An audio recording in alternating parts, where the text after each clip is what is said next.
Hello and welcome, dear viewers and professionals, to the very important and very interesting topic on the dissolution methods.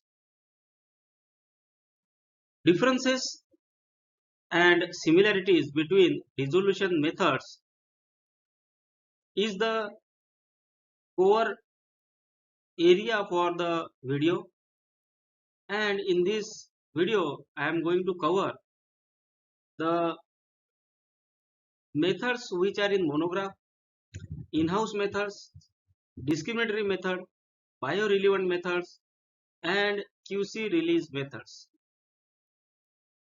I will cover, or you can consider is like I will uncover the similarities and differences. Many of the professionals, industry professionals, academic professionals, and students are not having complete understanding, you can say, or are having some confusion between these methods. Many of my friends and colleagues ask about these differences and similarities, and also they have some questions. They have some curiosity to understand what are these methods, and when we can say that I am using this method, or I have the discriminatory method or biorelevant method, and how to set these methods. So I have put lot of efforts to compile the data and compile the information. I have also put my experience to make this video. I request you to watch this video completely, and I assure that you will have complete understanding about the topic. If I miss anything, you can write me in comments so that whenever I am making the next videos, I will cover those topics as well. So let's start with the video. First of all, we have to understand what are the stages in the formulation development, product development, or product life cycle stages. So the stages mainly I have divided in 4-5 points, like research and development, bioavailability and bioequivalence studies, then technology transfer from R&D to commercial site of manufacturing, regulatory filing and approval, and then commercial production of the formulation for market. And why I have covered this slide? Because this slide will be helpful to understand the differences and similarities in the dissolution methods. Now,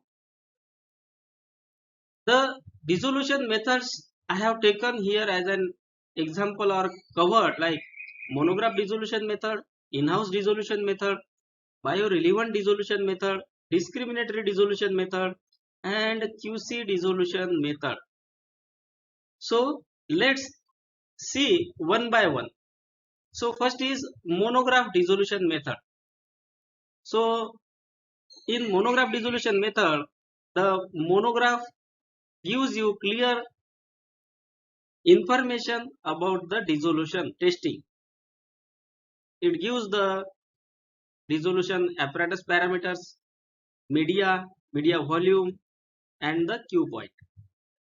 So the old products will have monograph, and these old products will have the monograph dissolution method. But whenever you are working on the new type of formulations or new API formulations, that time monograph method will not be available. The method provided in the pharmacopoeia monograph is called as the monograph dissolution method. The method can be taken to start the dissolution method development and can be finalized if suitable for the test formulation. So if you are working onto a formulation or you are testing a formulation and that is having the monograph dissolution method, in the USP or BP or IP. So that method you can take and you can study the formulation. You can study the reference product if you are working on to the generic formulation. You can test the test formulation and reference formulation to understand the differences between the two formulations using monograph dissolution method. Then one thing here is to understand that many of the professionals see the dissolution method as per monograph as it is a discriminatory method. So it can always be said that the dissolution method is discriminatory or not. So the important thing here to understand is that it cannot be always said that the monograph method is discriminatory to the test, product or generic products. And this is why, because of the differences in the API forms like polymorphic forms, API PSD, test formulation compositions and the manufacturing process. So the monograph method is for some formulation based on the applicant data or approved formulation, that monograph method is there. But now if you are developing a generic formulation, that for that method may or may not be discriminatory for your formulation, and that method may not be sometimes discriminatory because of the changes in the API forms, changes in the API solubility, change in the API salt form, change in the API intrinsic solubility, change in the composition or differences in the composition and the manufacturing process. But you can take that monograph method and you can start work. So if it is working for the formulation, then you can set it as QC method. And generally in pharmaceuticals, the monograph method can be set as QC release method. Then it is not like that you are meeting the criteria of dissolution method or dissolution specification as per monograph, and then you have no requirement of showing the discrimination. So it is not like that. You have to show discriminatory power so that you can finalize the monograph method for QC release method or as a QC release method.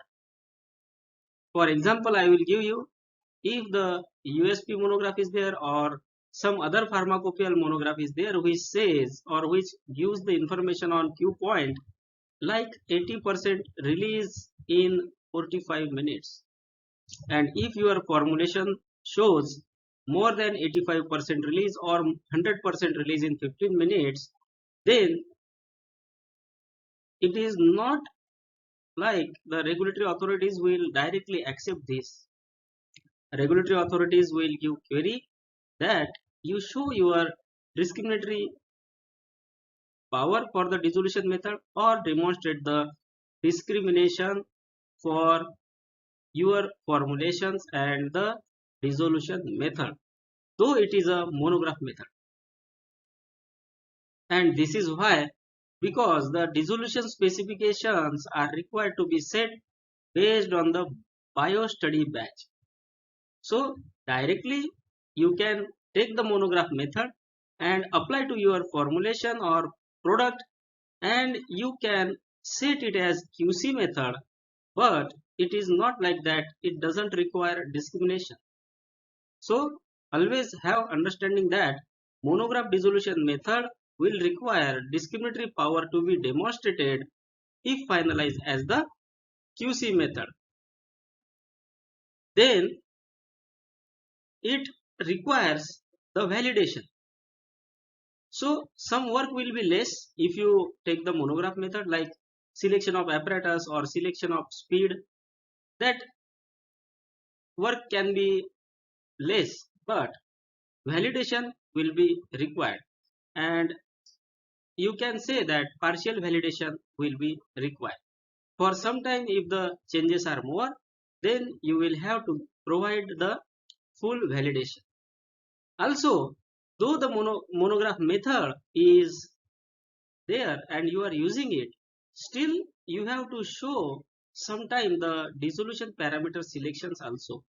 For example, if the monograph method is having paddle apparatus with speed of 75 rpm and you have taken that 75 rpm as a dissolution paddle speed or dissolution parameter as paddle speed of 75 rpm, still you have to provide the data on 50 rpm as well. So dissolution method development will always be there, though you are using a monograph method. So this is for the dissolution using monograph. Now, in-house dissolution method. If there is no reference available for the dissolution testing of the formulation, then you have to use or develop a in-house method. You have to develop the method based onto the formulation characteristics and the API characteristics. So API characteristics like solubility, pH dependent or independent solubility might be there. You have to perform saturation solubility and the BCS solubility. You have to demonstrate the sink conditions, media volume, and the dissolution testing parameters. So if there is no method available for reference and there is no monograph, then dissolution method to be developed as an in-house method. And for this in-house method, full validation is required to finalize this in-house method as QC release method. And lot of justifications and lot of demonstration studies are to be performed if you are working or if you are developing a in-house dissolution method.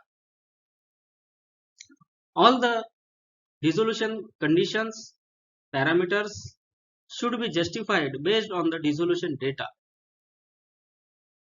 For example, selection of apparatus, selection of volume, selection of media, selection of time point, selection of the basket speed or paddle speed is required to be demonstrated. Then if you are going to finalize this as a QC method, then you have to show or demonstrate the discriminatory power for this method, and then you can make it as QC method. Then come to the biorelevant dissolution method. So this method or this testing is performed generally in the research and development phase to predict the in vivo behavior of the formulation. Generally, these testings are not performed at the commercial production site.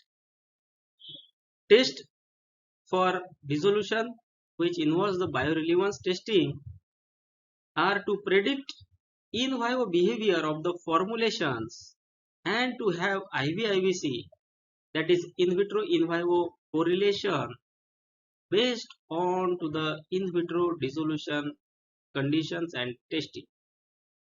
Dissolution method performed using the biorelevant medias with composition like in vivo gastric fluid and intestinal fluids. So the meaning of this is you are using gastric fluid or intestinal fluid like simulated fluids you are using as a dissolution media, and then you are going to predict how the formulation will behave in the in vivo conditions of stomach and the intestine.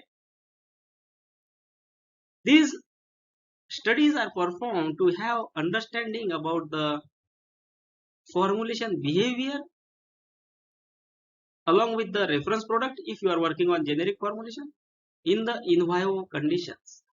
So fasting and fed state, simulated gastric fluid and intestinal fluids are used which have composition and pH similar to the in vivo conditions, and then you will predict how the formulation will behave in vivo. These studies are to evaluate the dissolution of test and the reference formulation for biostudies. The biorelevant dissolution testing is performed to understand similarities and differences to get the knowledge before or after biostudies.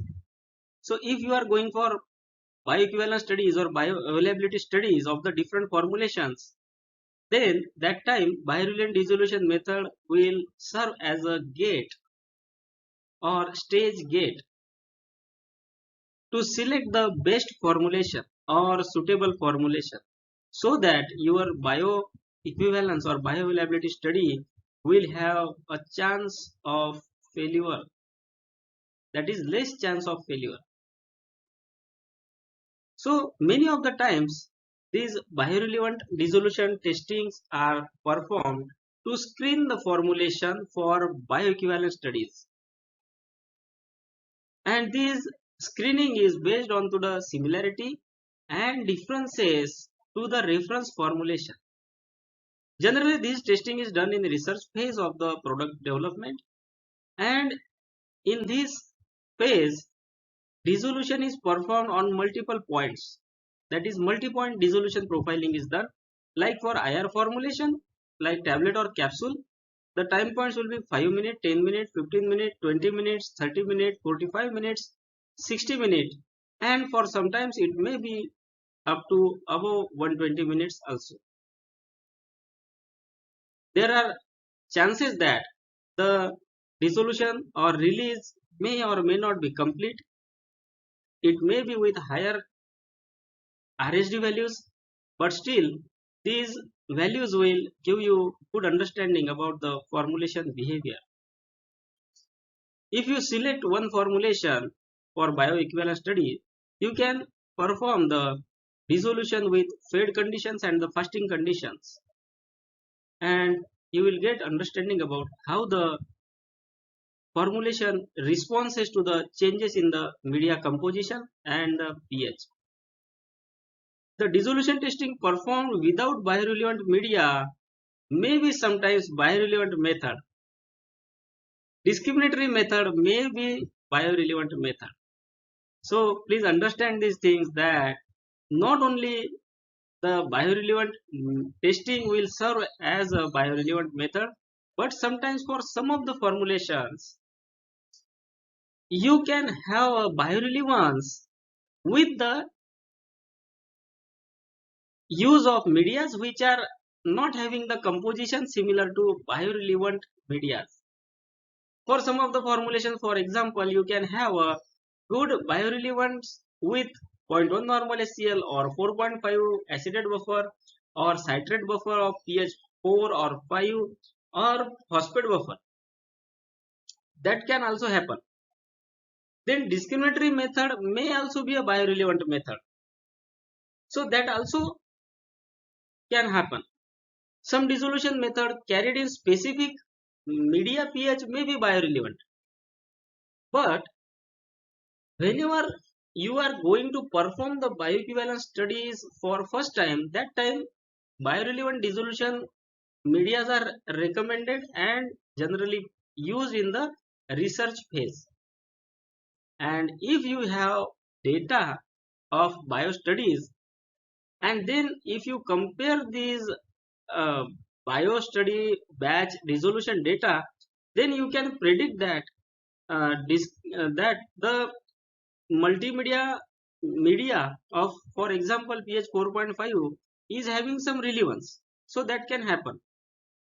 Or discriminatory method, if you have developed, that may be biorelevant method. But before going for the bio studies, always it is recommended that the dissolution to be performed as biorelevant dissolution method or media. Sometimes the biorelevant dissolution media may give you good understanding, or sometimes it may not give. So that depends on to the formulation and the API behavior in vivo. But with the biorelevant dissolution media, you can predict the response of the formulation or dissolution or release of the formulation in the medias with in vivo simulated pH and the composition. Generally, these methods are not finalized for the QC method because of the time required, and based on to the cost considerations, these dissolutions are little bit tricky, and these are performed in the research setting only. So generally these biorelevant medias are not set as the QC methods. Then the discriminatory dissolution method. So in research and development, discriminatory method is required and it is developed. So these dissolution methods are required to study to understand the test and reference formulation dissolution behaviors. These are the tests to predict in vivo behavior of the formulation and to have IVIVs.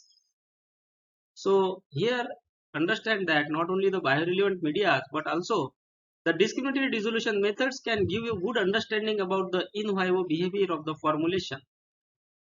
Dissolution studies are performed in different media like 0.1 media, 0.1 normal HCl as a media with pH 1.2, medias with pH 4.5, 6.8 and other pH medias in the physiological range. Also dissolution are performed in water, and after having the data you can have the understanding that how the formulation is behaving in different medias. Based on the solubility data and the dissolution data, you can predict whether the formulation is highly soluble in some medias or is having good release or not. If the API is having good release or good solubility in 0.1 normal HCl, then you will see the faster dissolution profile in 0.1 normal HCl. And if in any other media it is not having good solubility, in that media it will have different dissolution profile. To get the discriminatory dissolution method, dissolution studies are performed with different media compositions. Sometimes low RPM of pedal or basket is used to predict the actual behavior of the formulation. Dissolution studies are also performed with low media volumes or with the change in pH of media at a specific time interval.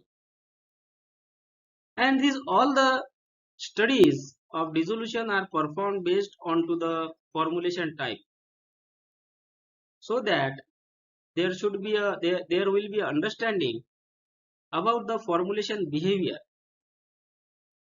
Then these studies are done to understand the reference formulation and the test formulation dissolution to go for the bio studies. These are also performed to screen the formulations. If you have 3-4 formulations as prototype formulations and you want to go for bio studies and you want to select the formulation, that time you can have the dissolution data of all these formulations with the discriminatory dissolution method, and then you can say that out of these 3-4 formulation, one formulation is promising and this formulation can go for the bio studies. Also, after getting the bio studies, whether it is passing or failing, you can do reverse study or reverse engineering of the formulations to have the discriminatory dissolution condition and the parameters, and then you can relate these things to the innovator formulation. So in this discriminatory dissolution method, generally multiple time point study is performed. These dissolutions are performed to understand the composition of API and PSD, manufacturing process and ranges, so that the test formulation can be made like reference formulation and decrease the chances of biostudy failure. So this is very important.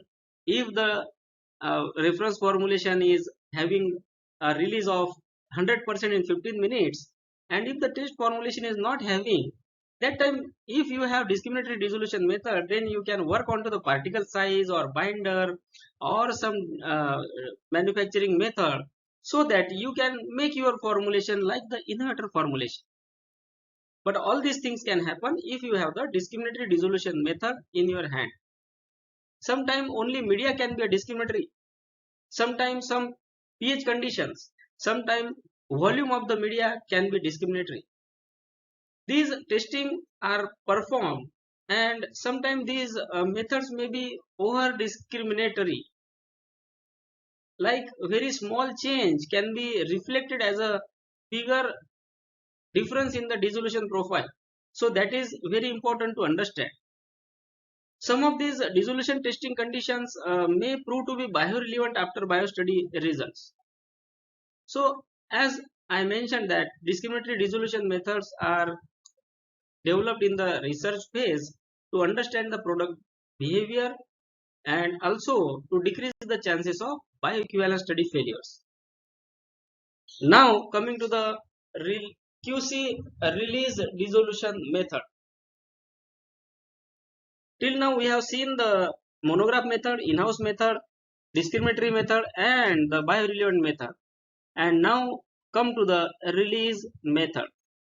So once you have finalized the formulation, your bio studies are passing, maybe pilot bio.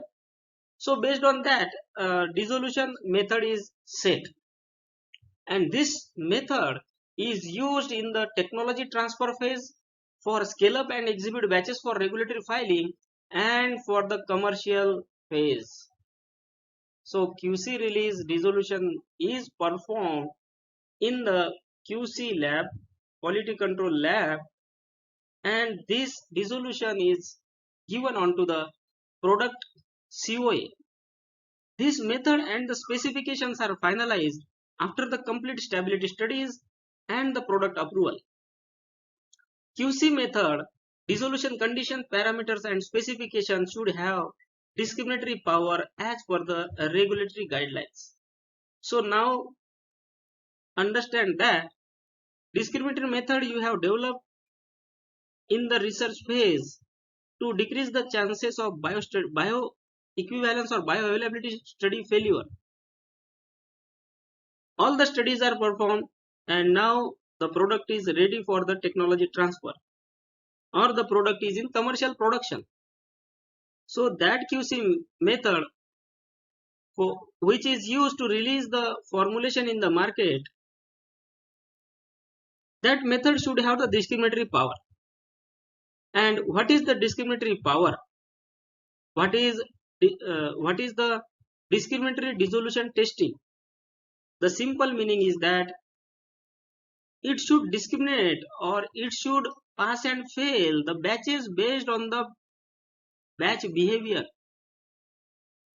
If some batches are mismanufactured by mistake or by any chance, those batches should be reflected or should be tested with pass and fail criteria at the QC lab, because quality control lab or quality control department is the department which have a very critical role for the release of these production batches into the market.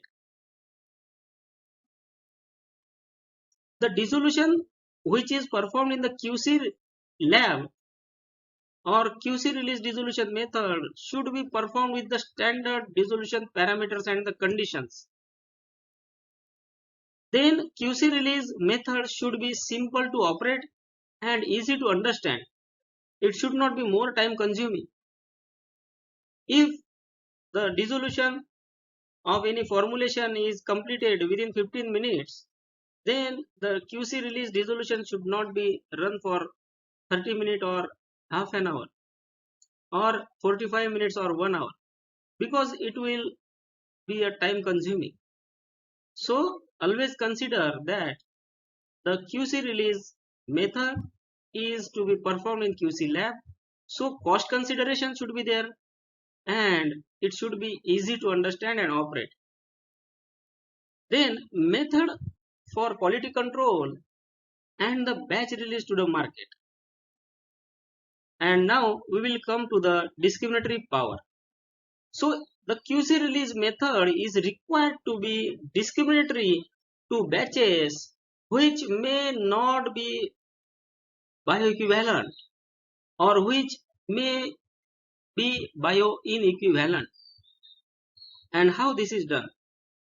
When you can say that this method is not having discriminatory power or this method is having discriminatory power. Now understand that the specifications for QC release method are set based on the dissolution of the batches used in the bio studies. so that the future batches can be predicted to be bioequivalent. The dissolution specification to be Q%, that is Q point, released or dissolved percent is equal to the percent released or dissolved of the biostudy batch minus 10%. This is the standard criteria. If your bio batch or biostudy batch release in the QC testing was 100% in the 15 minutes, then simply 100 minus 10% will give you 90%, and you can set the Q point of 80% at 15 minutes. So in S1 stage it will be 85%, and in S2 and S3 stage it will be 80%. In S1 stage it will be 85%. So based on to the bio study batch release, the specifications are set. Now you have set the specifications which are closer to the bio study batch data. IR tablet dissolution time points as Q time point only, that is one time point. Generally in QC release only one time point is tested, and based on that one time point, that is Q point release, the batch is released into the market or hold, or it is said that the batch is not meeting the dissolution criteria. The Q point for IR formulations should be at 15 minutes, 30 minutes, 45 minutes or 60 minutes, where more than 80% release happens. So always consider that you should set the dissolution criteria as per the standard criteria of 80%.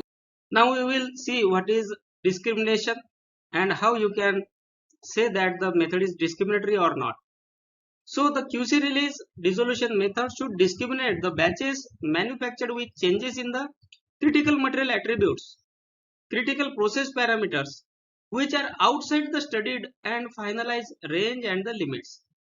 For example, if you have finalized the API particle size of D90 50 micron, you have performed the biostudies with this specification, it is passing in the biostudies, and now if by mistake the API with you got with 100 micron or 150 micron, so that batch should get detected in the QC release dissolution method. So it should detect the bad batches, mismanufactured batches with the CMAs and CPBs variations of 10 to 20%, and this 10 to 20% is of the actual stated range or level. This level for the CMAs and the CPBs which are critical to the bioavailability. Now if you understood that, or if you shown that the particle size of API or granulation time or binder level is critical for dissolution and it is critical for bioavailability, that time your QC method should be able to detect the batches which may not be bioequivalent. For example, higher binder, higher lubricant, low solubilizer concentration batches.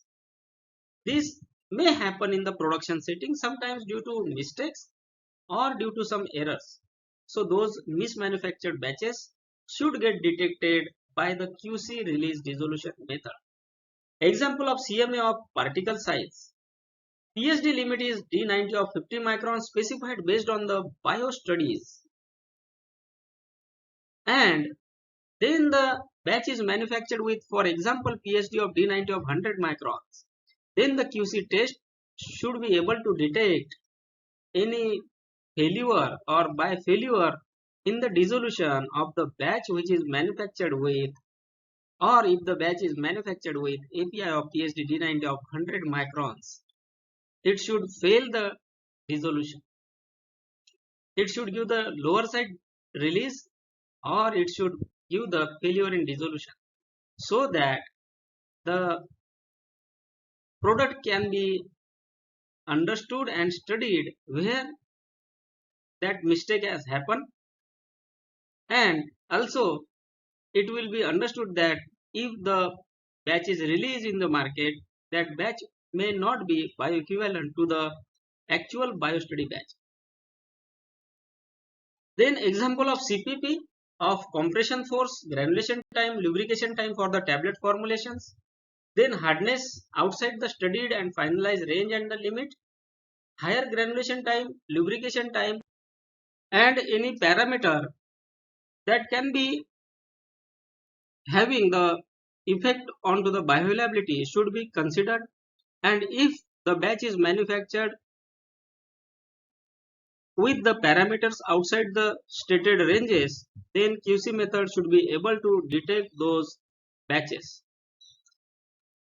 So now you might have got the knowledge about in-house method, monograph method, discriminatory method, biorelevant method, and the QC method. So now also consider and also rethink on the applicability of QC method as a biorelevant method. It may be biorelevant method and it should be a discriminatory method. So QC method should always be having the discriminatory power, and sometimes the QC method itself will be biorelevant method. Sometimes the biorelevant method may be discriminatory method for the research phase. Sometimes the discriminatory method which is developed may not prove to be discriminatory or may not prove to be biorelevant. So it depends on to the product and the studies which are undertaken to understand the dissolution behavior of the product. But the QC method is required to have the discriminatory power so that the bio-inequivalent batches, bad batches, or the batches manufactured with the parameters outside the studied and finalized ranges should get detected, and those batches which may be bio-inequivalent are not released into the market. So this is regarding the dissolution methods. Dissolution topic is a very big topic, and it is a very important topic to understand for all the pharma professionals, as the dissolution method is of having a great importance for regulatory perspectives and also for the interviews. So whenever you get the question on QC release method, that time always remember that whatever the QC release method you are setting, that should be discriminatory, that should have discriminatory power. Then biorelevant methods are performed in the research to understand the in vivo behavior of the formulation. Then discriminatory methods are developed to have the understanding about the differences and similarities with the reference formulations for the test formulation. To optimize the formulation, you can say that to optimize the formulation, the biorelevant and discriminatory methods are developed. And QC release method is the final method for the product release into the market. So this is for now, and also you should comment if anything is missed in this video. The video got lengthy, but it was very important to give you the complete information about the dissolution methods. So I hope I have covered most of the topics and information related to dissolution methods. If you have any question, any suggestions, please comment, and please do like, share and subscribe to Pharma Learning in Depth channel. Thank you for watching the video.